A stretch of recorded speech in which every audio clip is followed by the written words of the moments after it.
The comics industry in the Philippines has been present since Jose Rizal drew The Monkey and the Tortoise in 1886. In 1929, it was called as the Platinum Years of Comics in the Philippines.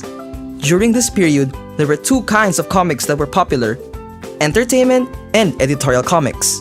The first comic that was published under Liwayway magazine was an entertainment comic called Mga Kabalbalan ni Kengkoy, written by Romulo Ramos and illustrated by Tony Velasquez. Some of the creators of these comics were Easy Izon and Ireneo Miranda. In 1942, Tony Velasquez created a series called Kalibapi Family for Tribune magazine, the newspaper that could circulate during the time when the Japanese Imperial Army occupied Manila. The 50s till the early 70s were considered as the golden age of comics in the Philippines. New titles such as Tagalog Classics and Hiwaga Comics came through after the war. Alfredo Alcala, creator of Action Comics, Francisco Conching, creator of Pedro Penduko, and Mars Ravelo, creator of Darna and Captain Barbell. This was also the period when comics were adapted to films. In the 70s, there was a decline in the production of comics. The comics written during martial law were about praising the Marcoses' programs. Tony Velasquez wrote a fantasy novel about the Green Revolution of Imelda Marcos. Average comics only had a length of 20 issues, while super novels were comics that contained more than 50 issues.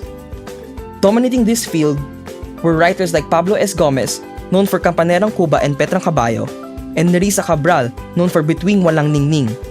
Superheroes were still present in the scene like Carlo J. Caparaces, Ang Panday, and Totoy Bato. In the late 80s, Paul Medina Jr.'s Pugad Baboy illustrated about the social-political issues and represented them through his characters. The comic strip mirrors relevant topics such as corruption in the government and shows some of the problems the society faces. In the 90s, there was a sudden downfall in the comics industry. Production had declined because of the introduction of alternative platforms like television and the internet. From 200,000 copies a week of publication, the average circulation of comics dropped to 2,000 copies a week in 2004. Another factor to this downfall was Filipinos diverted to telenovelas. Stories that were on comics were recreated as TV series. In 2004, a new group of young artists, writers, and fans called Comicero Artist Group organized the first Comic-Con convention at UP Diliman. From then on, many conventions are being held across the country in places like Baguio, Cebu, San Pablo City, Quezon City, Los Baños City, and Iloilo City. In 2007, Mango Comics and Sterling Paper Products collaborated to bring back low-cost traditional-style Filipino comics. The project was led by Carlo J. Caparas. When the Sterling Mango relationship ended, he created the National Comics Congress and the Comics Caravan. Sponsored by the National Commission for Culture and Arts, or the NCCA, the idea of the caravan was to lead script writing seminars and bring comic exhibits across the country.